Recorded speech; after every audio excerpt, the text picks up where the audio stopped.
જો એક પ્રકારનો પુલાવ બનાવીને કંટાળી ગયા હોય તો આજે નવા જ પ્રકારનો પુલાવ બનાવીએ, જેટલો સરસ બને છે.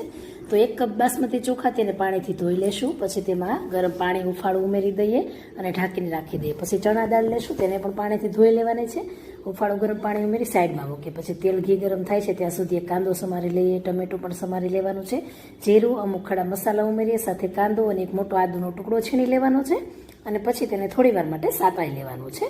તો ગુલાબી કલરના કાંદા થઈ જાય પછી આપણે દાળ છે તેને પાણી સાથે જ ઉમેરી દઈશું. ટમેટું, મીઠું, હળદર પાવડર, ધાણા જીરું આ બધું સરસ રીતે મિક્સ કરી લેવાનું છે.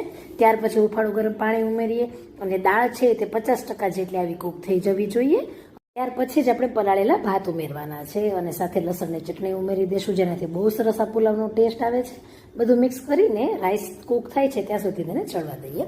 તો જોઈ શકાય છે કે એકદમ મસ્ત એવો ટેસ્ટી પુલાવ અહીં રેડી છે. રેસીપી ગમે તો ટ્રાય કરજો, શેર કરી દેજો.